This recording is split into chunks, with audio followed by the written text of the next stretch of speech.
दोस्तों नमस्कार। अगर आपको लगता है कि इस देश को कॉरपोरेट चलाते हैं या कॉरपोरेट की पूंजी के आश्रय यह देश चल रहा है, तो फिर आप इस भ्रम को आज तोड़ डालिए। यह देश दरअसल टैक्स के पैसे से चलता है और टैक्स का पैसा इस देश के कॉरपोरेट नहीं देते हैं। इस देश के आम नागरिक के जरिए सरकार की जो कमाई होती है, वही कमाई से इस देश के तमाम संस्थान चलते हैं। इस देश के भीतर में जो पैसा सैलरी के तौर पर व्हाइट कॉलर्स को दिया जाता है, वो चाहे इलेक्शन कमीशन के दफ्तर में बैठा हुआ हो या सुप्रीम कोर्ट में बैठा हो, या फिर इस देश की संसद को चलाने के लिए जो पैसा होता है, या तमाम मंत्रालयों के भीतर जो भी कर्मचारी काम कर रहा है, जो भी अधिकारी काम कर रहा है, सरकार ने कोई दूसरा उपाय इस देश में आय का किया ही नहीं है। टैक्स ही एकमात्र साधन है जिसके ऊपर बोझ लगातार बढ़ता चला जा रहा है। सरकार को कमाई बढ़ानी है तो टैक्स को बढ़ाना होगा, और इस देश के भीतर का सिस्टम इस दौर में कुछ इस तरीके से बना दिया गया कि आप समझ ही ना पाए कि दरअसल इलेक्ट्रल बॉन्ड के जरिए कितनी ब्लैक मनी इधर से उधर होती है। आप समझ ही नहीं पाए कि बैंकों का बढ़ता डिविडेंड जिसे सरकार हड़प लेती है या सरकार को दे दिया जाता है, उसके पीछे इस देश में आम नागरिकों के अकाउंट जो बैंकों में खुले होते हैं उस पर से कितनी वसूली हो रही है।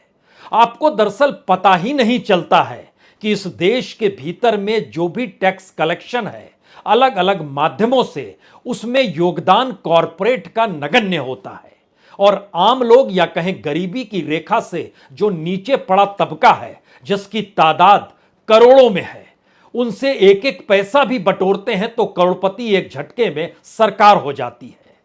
यह भी जानकारी नहीं हो पाती है कि दरअसल इस देश के भीतर में बैंकों में जमा पैसा कॉरपोरेट लेकर फरार क्यों हो जाते हैं, और फरार होने के बाद उस पैसे को सरकार जब रिटर्न ऑफ करती है यानी माफ कर देती है, तो वो पैसा किसका होता है?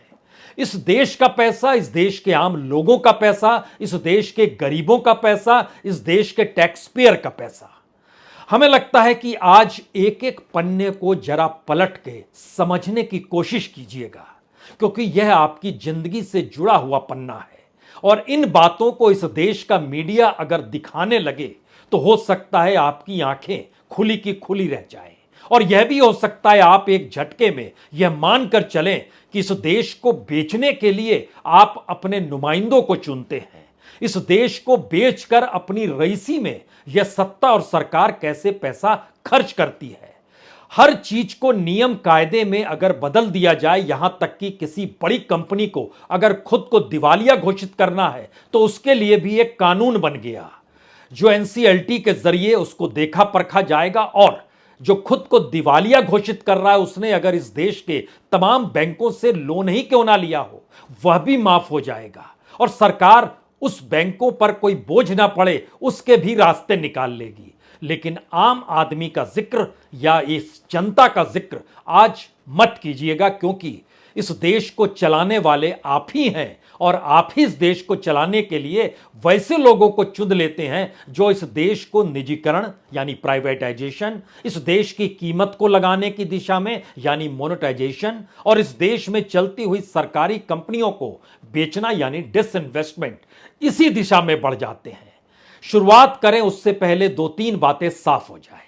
हमारा बजट भी जो दिया गया उसमें भी सिवाय टैक्स के कुछ भी नहीं था। वो टैक्स चाहे जीएसटी के जरिए हो, चाहे इनकम टैक्स के जरिए हो, चाहे कॉरपोरेशन टैक्स के जरिए हो, चाहे कस्टम के जरिए हो, चाहे एक्साइज ड्यूटी के जरिए हो, चाहे सेस के जरिए हो, चाहे अलग अलग सर्विसेज के जरिए हो, इसको जब जोड़ते चले जाइएगा तो आप हैरत में आ जाएंगे। इसके अलावे सरकार की कोई कमाई है ही नहीं, और सरकार हर महीने अपनी पीठ को ठोकती है यह कहकर, इस बार देखिए कमाल कर दिया हमने, जीएसटी कलेक्शन इतना बढ़ गया, और वो बढ़ते बढ़ते इस फाइनेंशियल ईयर में अगर आप सिर्फ अप्रैल और मई का जिक्र करें तो अप्रैल में जीएसटी कलेक्शन जो था वह 1,87,000 करोड़ का था, और मई के महीने में यह 1,57,000 करोड़ का था।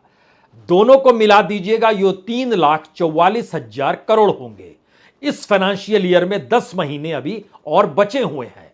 बजट में रखा गया था कि कुल जीएसटी कलेक्शन जो होगा वह 9,56,000 करोड़ का होगा।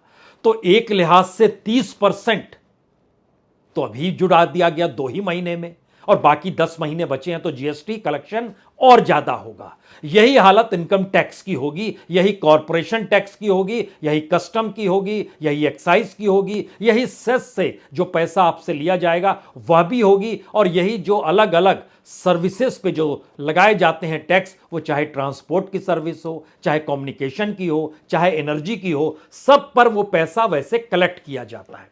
तो आइए इस पन्नों को आज खोलना शुरू करते हैं एक एक करके। ये पन्ने कई मायनों में इसलिए महत्वपूर्ण है क्योंकि जब हम इन बातों का जिक्र कर रहे हैं तो हमारे सामने सरकार के उस पूरे आंकड़े का डाटा है जिसे हमारी टीम ने अलग अलग तरीके से जुगाड़ किया है। उसने जानकारी दी कि दरअसल इस देश में जो नॉर्थ और साउथ ब्लॉक चलता है ना, जहां पर पीएमओ भी है और गृह मंत्रालय भी है, डिफेंस मिनिस्ट्री भी है और तमाम मंत्रालय और तमाम नौकरशाह बैठते हैं, इस्टेब्लिशमेंट एक्सपेंसेस जो होता है इस देश के भीतर वह 3 लाख करोड़ से ज्यादा खर्च किया जाता है। उसमें सिर्फ सैलरी जो होती है, इन बाबुओं की सैलरी जो चलती है वह 1,68,000 करोड़ की होती है।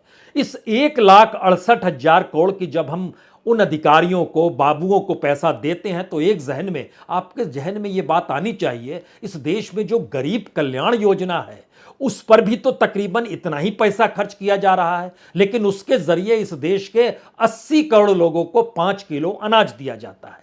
और जो इधर जो लोग हैं जिनकी तादाद जो है उसको जब जोड़ना शुरू कीजिएगा तो ये 30 लाख से ज्यादा होंगे नहीं। उनके ऊपर जो 1,68,000 करोड़ रुपए जो सैलरी के तौर पर है, और दूसरे इस्टेब्लिशमेंट जो चलते हैं, जो इमारतें आप देख रहे हैं ना, जो नई नई इमारतें अभी सेंट्रल विस्टा बनी है उसको छोड़ दीजिए थोड़ी देर के लिए, और यह समझिए जो इस्टेब्लिशमेंट का खर्चा है वह भी 1,32,000 करोड़ का है। यह पैसा कहां से आता है? यह पैसा कहां से आएगा? इसी देश से पैसा चाहिए, जनता से ही पैसा चाहिए, टैक्स के जरिए ही चाहिए। और टैक्स के जरिए बार बार जिन बातों का जिक्र होता है कि दरअसल हमने तो कॉरपोरेट के जरिए इस इकोनॉमी को चला रहे हैं, तो इस भ्रम को आज तोड़ डालिए, क्योंकि उसको एक परीक्षण के तौर पर हमने लिया कि दरअसल अगर एक टैक्स की वसूली इस देश में अगर जीएसटी के जरिए परखा जाए कि जीएसटी के जरिए जो कलेक्शन हुआ, मान लीजिए 1,87,000 करोड़ रुपए अप्रैल में कलेक्शन हुए, अब उसमें से कितना पैसा इस देश के गरीबों ने दे दिया। और आपको जानकर हैरत होगी कि इसको जब हम लोगों ने कन्वर्ट किया कि कितना भुगतान जनता करती है, कितना कॉरपोरेट करती है, तो कॉरपोरेट और रईसों की तादाद ऊपर के 10% को मान लीजिए। उन्होंने जो भुगतान, जिनके पास बड़ी संपत्ति है, उन्होंने जो टैक्स के तौर पर दिया वह सिर्फ 5,610 करोड़ दिया। और जो नीचे का, जो गरीबी की रेखा से नीचे है या गरीब तबका है, यानी इस देश का लगभग आधी जनसंख्या, यानी 50% पॉपुलेशन जो है, उसके जरिए जो टैक्स की वसूली हुई, सिर्फ जीएसटी के दायरे का जिक्र भी हम कर रहे हैं, 1,19,680 करोड़। ये कौन लोग हैं? गरीब लोग हैं, अनऑर्गेनाइज सेक्टर में जुटे हुए लोग हैं, जिनसे ये पैसा वसूला जा रहा है। तो 1,87,000 करोड़ में से 1,19,000 करोड़ रुपया उन गरीबों के हाथ से जो 50% गरीब हैं इस देश के भीतर में, और 10% जो रईसों की तादाद में हम शुमार कर रहे हैं, उन्होंने दिया 5,610 करोड़ रुपए। और बाकी का जो बीच का हिस्सा है, जिसको हिसाब से देखिए कि उनकी संख्या तकरीबन 33% के लगभग बनती है, उनसे पैसा लिया गया किस जीएसटी में 61,710 करोड़। इसमें मिडिल क्लास बड़ी तादाद में इसकी मौजूदगी है। अपर मिडिल, लोअर मिडिल और मिडिल क्लास, इन तीनों की स्थिति है। पहला मैसेज क्या हुआ? कॉरपोरेट सबसे कम टैक्स देता है। अगर जीएसटी के दायरे में ही चीजों को परखना शुरू करें, क्योंकि 50% निचली आबादी जो है, अगर वह 64% टैक्स दे रही है और उसके पास इस देश की 10% संपत्ति भी नहीं, और जो 10% है उसके पास इस देश की लगभग 60-70% संपत्ति है, वह 3% दे रही है, और बीच के लोग 33% भुगतान करते हैं। यह पहला सच बहुत साफ तौर पर कि कॉरपोरेट टैक्स नहीं देती है, जनता पर टैक्स का बोझ होता है। इसीलिए आप जब बाजार में जाते हैं तो कहते हैं अच्छा तेल की कीमत इतनी बढ़ गई, चावल इतना बढ़ गया, सब्जी इतनी बढ़ गई। अच्छा कुछ लोग घी खाते हैं, घी भी बढ़ गया, 400 रुपए कल तक था, अब 600 रुपए तो एक सामान्य से ब्रांड का मिलता है। बात यहां से शुरू होती है, यानी इन्फ्लेशन पर कोई रोक नहीं। लेकिन इस सिस्टम के भीतर का एक अनूठा सच है कि सरकार नियम कायदे कुछ ऐसे बनाती है कि आपको पता ही नहीं चले कि आपका पैसा ही रोटेट होकर सरकार को सुविधा दिलाता है, कॉरपोरेट के नेटवर्थ को बढ़ाता है और रईस इस देश को छोड़कर भाग जाते हैं। इलेक्ट्रोल बॉन्ड तकरीबन 11 लाख करोड़, इस 11 लाख करोड़ के दायरे में पार्टीज के पास जो पैसा आता है और जिस पैसे के जरिए चुनाव लड़े जाते हैं और जिस पैसे के जरिए चुनाव में पैसे लुटाए जाते हैं, अगर उसको कन्वर्ट एक क्षण के लिए हम यह कर दें कि जो एनसीएलटी में जाते हैं, खुद को दिवालिया घोषित करते हैं, उनकी स्थिति क्या है। और उनकी रईसी और उनके चार्टेड प्लेन खड़े रहते हैं लेकिन वो दिवालिया होते हैं। और तीसरी स्थिति आती है कि बैंकों को जो रिटर्न ऑफ कर दिया जाता है, क्योंकि पार्लियामेंट में खुद सरकार जब कहती है कि बीते 6 बरस में हमने तकरीबन 11 लाख करोड़ रुपए माफ कर दिए, ये पैसा कहां से आ रहा है, कहां जा रहा है। और ये पैसा जब आ रहा है टैक्स और आपके ऊपर जो बोझ पड़ रहा है, तो आपके जहन में दूसरा सवाल शुरू होगा, क्या इस देश में कोई सिस्टम नहीं है, कोई ऐसा सिस्टम नहीं बनाया गया है जिसमें जनता एक बराबर तरीके से रहे और कॉरपोरेट पर भी उतना ही बोझ पड़े। या इस देश में जो टैक्स वसूला जाता है उसका रिटर्न इस देश में मिल रहा हो, नहीं मिल रहा होगा, क्योंकि इस दौर में प्राइवेटाइजेशन आगे कर दिया गया। यानी ऐसा नहीं है कि पैसा लेकर सरकार बोलने लगे हम देखिए सड़क बना रहे हैं, सरकार सड़क बना रही है तो वहां आपसे टोल लेगी, टोल देने का पावर दे दिया प्राइवेट सेक्टर को, तो प्राइवेट सेक्टर से पैसा ले लेगी, फिर उस पैसे से अपनी रईसी चलेगी। यूं ही नहीं है कि 9,000 करोड़ रुपए का स्पेशल विमान प्रधानमंत्री के लिए बना हुआ है, यूं ही नहीं है कि काफिला निकलता है सड़कों पर गाड़ियों का तो उस पर पैसा प्रधानमंत्री ने अपनी जेब से लगाया है, या यूं ही नहीं है कि देश और दिल्ली के भीतर जितने भी सरकारी प्रतिष्ठान चल रहे होते हैं उसमें एसी चल रहा होता है, उसमें बाबुओं के पास गाड़ियां होती है, सरकारी गाड़ियों की एक लंबी फेरिस्त होती है जो बदली जाती है, नई लाई जाती है, नए बाबू के साथ जुड़ती है, रिटायर्ड होता है तो उनको पेंशन मिलने की शुरुआत, सब चीजें तय है इस देश के भीतर में। लेकिन हमारा प्रोडक्शन, हमारा मैन्युफैक्चरिंग सेक्टर, हमारा उत्पादन कुछ भी नहीं। हमारे यहां जो पूरी की पूरी व्यवस्था की गई उसमें कॉरपोरेट का कोई योगदान इस देश के भीतर क्या होगा, यह कभी भी आप कोई सवाल पूछ सकते हैं। आप कहेंगे जनाब बिजली पैदा करते हैं, तो बिजली जब कॉरपोरेट पैदा नहीं कर रहा था तब नहीं हो रही थी? सरकार ने उसे जो काम करना था, सरकार अपने अधीन काम करती, वह उसने प्राइवेट सेक्टर को दे दिया कि तुम्हें जितना कमाना है कमाओ, वसूली शुरू कर दो, हमें इतना पैसा दे दो। यानी सरकार एक झटके में बिचौलिए की भूमिका में आ गई। और इस बिचौलिए की भूमिका में आने का सबसे अनूठा सच जो सिस्टम का है, वह सिर्फ यह समझ लीजिए कि जब मोदी सरकार सत्ता में आई उसके बाद से देश पर कर्ज 100 लाख करोड़ रुपया बढ़ गया और उसी दौर में शेयर बाजार जो है तकरीबन 150 लाख करोड़ रुपए बढ़ गया। यानी वहां पर नेटवर्थ शेयर बाजार का खूब बढ़ गया, यहां पर कर्ज खूब बढ़ गया। पैसा एक तरफ शेयर बाजार के जरिए अगर हिंदुस्तान की इकोनॉमी को देखिए और जिन्होंने डीमैट अकाउंट खोल लिया उसके जरिए परखिए, तो आप कहेंगे ये देश तो कमाल से लगातार ग्रोथ कर रहा है। लेकिन जैसे ही आप इसके उलट देखेंगे, अच्छा इतना कर्ज ले रहे हैं, 2014 तक 55 लाख करोड़ था, आज की तारीख में यह 156 लाख करोड़ हो गया है। इतना कर्ज क्यों ले लिया गया? और जीडीपी के मुकाबले यह 84% तक चला गया है। दुनिया के तमाम डेवलपिंग कंट्रीज का एवरेज लगभग 64 और 68% है, आपने 84% पार कर लिया। लेकिन फिर आप एक क्षण के लिए कहेंगे नहीं नहीं, हमारी इकोनॉमी को ऐसे मत देखिए, हमारी इकोनॉमी को देखिए कि इस देश के भीतर में जो जीएसटी कलेक्शन है, या जीएसटी कलेक्शन से पहले इस देश के भीतर में जो अलग अलग तरीके से सिस्टम में योजनाएं काम करती हैं, आप उसको परखना शुरू कीजिए। उसको भी परखने के लिए हमारी टीम ने एक व्यवस्था की। उसने बताया दरअसल कि हम लोगों ने परखा अपने तौर पर, तो सरकार जिम्मेदारी मुक्त है। कॉरपोरेट घोटाला हो जाए, सरकार पर कोई आंच नहीं आएगी, कानून ऐसा बनाया हुआ है, सेबी की व्यवस्था की हुई है, सेबी में गड़बड़ी होगी तो सुप्रीम कोर्ट वहां पर वॉल्व का काम करेगा, शेयर बाजार में उथल पुथल होगी तो वहां पर भी सुप्रीम कोर्ट को बीच में लाकर खड़ा कर दिया जाएगा, और फिर मस्ती में सारे वैल्यूशन और घपले घोटाले होते चले जाएंगे। रेल दुर्घटना ही हो जाए तो जिम्मेदारी कौन लेगा, बेरोजगारी बढ़ जाए तो जिम्मेदारी कौन लेगा। और जब बेरोजगारी का हम जिक्र कर रहे हैं तो यह समझिए कि सीएमआई का डाटा बताता है कि इस दौर में लोगों ने नौकरी खोजना ही खत्म कर दिया। शहरों तक में 50 लाख से ज्यादा बच्चों ने नौकरी खोजना खत्म कर दिया। इस देश के भीतर में करोड़ों लोग नौकरी से हट गए, बोले नहीं नहीं नौकरी नहीं मिलेगी, बड़ा मुश्किल सवाल है।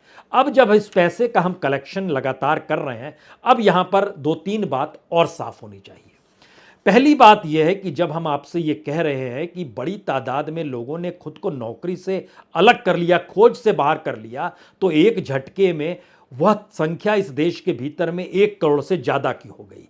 जो लेबर फोर्स था वो कल तक मतलब पिछले महीने तक अगर 45 करोड़ था तो अब झटके में 44 करोड़ पर आ गया। शहरों में जो रोजगार खोज रहे थे वह तकरीबन 14 करोड़ 70 लाख थे, वो घटकर 14 करोड़ 20 लाख हो गए, यानी 50 लाख वहां भी खत्म हो गया। जो वर्क फोर्स हमारी है वह इस देश के भीतर में तकरीबन 12 करोड़ 95 लाख की है। इसके अलावे काम मिल पाना बड़ा मुश्किल सवाल हो गया है, और इसमें अनऑर्गेनाइज सेक्टर को भी हमने शामिल किया, क्योंकि तकरीबन शहर के भीतर 1 करोड़ 30 लाख लोगों के पास कोई काम नहीं है। अब यहां से शुरू कीजिए, हम जिस शेयर बाजार और जिस डेब्ट का यानी कर्ज का जिक्र कर रहे थे, मोदी सरकार ने इस दौर में कर्ज लगभग 100 लाख करोड़ का ले लिया, जो बढ़ता चला गया। लेकिन इसी दौर में जब 2014 में शेयर बाजार का टोटल जो मार्केट कैप था, जो मार्केट कैप उस वक्त तकरीबन 100 लाख करोड़ का था, वो आज की तारीख में बढ़कर 272 लाख करोड़ हो गया। तो शेयर बाजार कैसे बढ़ रहा है, वहां पर पैसा किस रूप में आ रहा है, और डीमैट अकाउंट खोलने वालों की तादाद तकरीबन 11.5 करोड़ हो गई। यह कौन लोग हैं? ये वही लोग हैं जो कम टैक्स देते हैं, ये वही लोग हैं जो मिडिल क्लास के तहत टैक्स देते हैं, और ये वही लोग हैं जो शेयर मार्केट के इर्द गिर्द जो कॉरपोरेट का वैल्यूएशन है और इस देश के भीतर की जो संसाधन और पूंजी है उसको जो लूट का हिस्सा शेयर बाजार में बनाया जाता है, तो उसी के जरिए कमाई का रास्ता ही खोजते हैं। यानी निर्भरता कहीं बढ़ गई इस देश के भीतर में उस कैपिटल को लेकर जो कैपिटल है नहीं आपके सामने, लेकिन वैल्यूएशन के जरिए ऊपर नीचे हो रहा है। यहां पर आप शेयर बाजार को लेकर बहुत खुश मत हो जाइए, क्योंकि दुनिया के मानचित्र पर दुनिया के अगर वर्ल्ड वाइड शेयर मार्केट को मिला लीजिएगा तो भारत में उसका जो योगदान है वो सिर्फ 3% है, यानी 272 लाख करोड़ सिर्फ 3% बढ़ता है। चाइना जबकि 847 लाख करोड़ है और अमेरिका लगभग 3673 लाख करोड़ है। तो हम उस तुलना में भी नहीं आ रहे हैं। भारत की इकोनॉमिक कंडीशन जहां सबसे ज्यादा चकाचौंध है, उसके नेटवर्थ को बतलाकर यह सिर्फ एहसास कराना चाहते हैं कि सरकार के आंकड़ों की जादूगरी में मत फंसिएगा। और जब आप इसमें नहीं फंसेंगे तब आपके जहन में यह सवाल आना शुरू होगा कि इस देश में जो बैंकों की बुक को में से कर्ज को हटा दिया जाता है, अगर महीने दर महीने 3-4 चीजों को आप जोड़ लीजिए, उसमें आप इलेक्ट्रल बॉन्ड को जोड़ लीजिए, उसमें आप एनसीएलटी के तहत जो दिवालिया हो गई कंपनियां, जो आईबीसी के तहत जो अपने को बैंकरप्सी के तहत लेकर आती हैं, और उसके बाद जब उनकी बोली लगती है कोई दूसरे को दे दिया जाता है जो सरकार का चहेता होता है और इधर माफ़ी हो जाती है, इस इकोनॉमी को जोड़ लीजिए। और कर्ज माफ़ करने के बाद जो आरबीआई उसके बावजूद भी बैंकों का डिविडेंड जो है वो जो सरकार को सौंपता है, जो 2023-24 में 1 लाख करोड़ के लगभग सरकार को दिया जाएगा, तब यहां से तीसरा सवाल जो सबसे बड़ा खड़ा होता है, इस देश के भीतर में सरकारें जो बनती हैं क्या वह सिर्फ इस देश की खनिज संपदा को लूटने के लिए बनती है? और इस देश के भीतर में जो कुछ भी बनाया गया उससे जो भी कमाई हो रही है, उस कमाई में बड़ी हिस्सेदारी उसके पास कैसे आ जाए, इसके लिए नियम कायदे बनाकर आगे बढ़ती है? यकीनी तौर पर, क्योंकि इससे हटकर हमारा कोई प्रोडक्शन नहीं दिखलाता है कि हम किस दिशा में जा रहे हैं, किस दिशा में नहीं जा रहे हैं। और 9 साल में अगर कर्ज हमारा 2.5 गुना बढ़ गया, यानी हमारे ऊपर जो कर्ज था हमारे और आपके ऊपर 2014 में तकरीबन 43,000 रुपए था प्रति व्यक्ति पर कर्ज। भारत इतना कर्जवान था, लेकिन आज की तारीख में वही कर्ज 1,10,000 हो चला है प्रति व्यक्ति। यह कर्ज है। इस लिहाज से चीजें डेवलप हो रही है। अब यहां पर एक दूसरा सवाल, जो जीएसटी कलेक्शन या जो भी टैक्स कलेक्शन है उसके दायरे में भारत का एक सच तो पहले जान लीजिए, हर चौथा व्यक्ति भारत में गरीबी की रेखा से नीचे है, यानी 25% तो सीधे इसी रूप में आपको हिंदुस्तान को देखना होगा। लेकिन कुछ राज्य ऐसे हैं जहां पर हर तीसरा और दूसरा व्यक्ति गरीबी की रेखा से नीचे है। जैसे छत्तीसगढ़ में 39% बीपीएल, झारखंड में 37%, बिहार में 34%, उड़ीसा में 33%, असम और मध्य प्रदेश में 32%, उत्तर प्रदेश में 30%, राजस्थान में 30%। ये मैसेज क्या है? इन जगहों से जो कलेक्शन होता है, जीएसटी का कलेक्शन इस देश के भीतर में, वह तकरीबन 30% हो जाता है और इन जगहों पर हर तीसरा शख्स गरीबी की रेखा से नीचे है। तो आप जो पेंसिल खरीदें या आलू खरीदें, आप चाहे पापड़ खरीदें या तेल खरीदें, आप कुछ भी खरीदें, जीएसटी हर चीज पे लग रही है। और जब इस पूरी प्रक्रिया के भीतर में जो मिडिल क्लास है वो जो सुविधाएं उठाती है, चाहे एनर्जी का हो, चाहे ट्रांसपोर्ट का हो, कम्युनिकेशन का हो या किसी भी चीज की, उस पर से भी सरकार लगभग 3 लाख करोड़ रुपए, जिसको हम कहते हैं नॉन टैक्स रेवेन्यू, उसको भी कलेक्ट करती है। और इस दौर में जो टैक्स का बोझ आप महसूस कर रहे हैं, उसके सबसे बड़ी वजह यह है कि हमने जब आपको जीएसटी का आंकड़ा बताया कि सरकार ने बजट में रखा, हमारा साल भर का कलेक्शन होगा 9,56,000 करोड़ का, 2 महीने में ये 3,44,000 करोड़ का कलेक्शन हो चला है। वजह वही है, महंगाई बढ़ाते चले जाइए, लोगों के ऊपर टैक्स का बोझ बढ़ते चला जाएगा, खरीदारी महंगी होती चली जाएगी, पैसा कलेक्शन ज्यादा होते चला जाएगा और नोट छापने की प्रक्रिया तो आपके भीतर है ही। यानी कुल मिला के अगर इस सारे टैक्सेस को आप जोड़ दीजिएगा तो यह तकरीबन 23,30,631 करोड़ रुपए सिर्फ ये डायरेक्ट टैक्स है, जिसके दायरे में सेस भी आते हैं। और इसके अलावे जो नॉन टैक्स रेवेन्यू है वो तकरीबन 3 लाख करोड़, यानी 26 लाख करोड़ से ज्यादा यही है रेवेन्यू सरकार की, जो बढ़ जाएगी जब अगला बजट रखा जाएगा। अंतरिम बजट अगला रखा जाने वाला है, चूंकि चुनाव की दिशा में बढ़ चुके होंगे, इसीलिए यह सवाल। अब यहां पर सबसे आखिरी सवाल, अगर सरकार तमाम आंकड़े सही हैं, सरकार जो कहती है इस देश में हेल्थ सिस्टम, एजुकेशन सिस्टम सब कुछ ठीक ठाक है, तो दुनिया में भारत पहले नंबर पर क्यों है, जहां पर इस देश के रईस भी इस देश को छोड़कर भाग रहे हैं?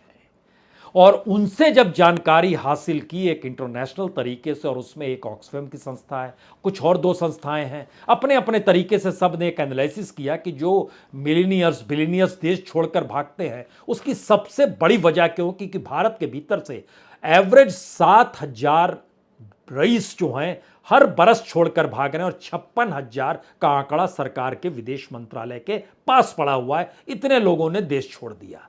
उनके जरिए जो जानकारी निकल कर आई वो चौंकाने वाली है। पहली जानकारी, भारत के भीतर बिजनेस का माहौल सही नहीं है। जो बिजनेस का माहौल है उसके लिए कोई सिस्टम नहीं है। भारत के भीतर में कोई कानून व्यवस्था के तहत कोई सिस्टम नहीं चलता है। सबसे बड़ा सिस्टम और कानून व्यवस्था सत्ता होती है, और जो सत्ता के करीब होता है उसके लिए रेड कारपेट हर जगह है, बाकी जगहों के लिए मुश्किल है। यह पहला बड़ा सवाल था। दूसरा, भारत के भीतर का जो हेल्थ और एजुकेशन और बेहतर जीवन शैली, जीवन की तौर तरीके हैं, उस पर कोई काम नहीं हुआ है। तो जब हेल्थ सर्विस नहीं, एजुकेशन नहीं, तो हम यहां पर क्यों रहे? और तीसरी परिस्थिति डराने वाली है कि इस देश के भीतर में रईसों से जो वसूली और उगाही होती है सिस्टम के तहत, वो मोहल्ले का थाना हो या जिले का थाना हो या जिले के भीतर बैठा हुआ कोई अधिकारी हो, जो पूरी पाइपलाइन लगी हुई है वह वसूली में लगी रहती है। और यह सिस्टम भारत की राजनीति को जिंदा रखता है और उसकी ताकत का एहसास इसी रूप में कराता है कि किसके पास सबसे ज्यादा वसूली और लूट की ताकत है। क्या समझे? बहुत बहुत शुक्रिया, बहुत बहुत शुक्रिया।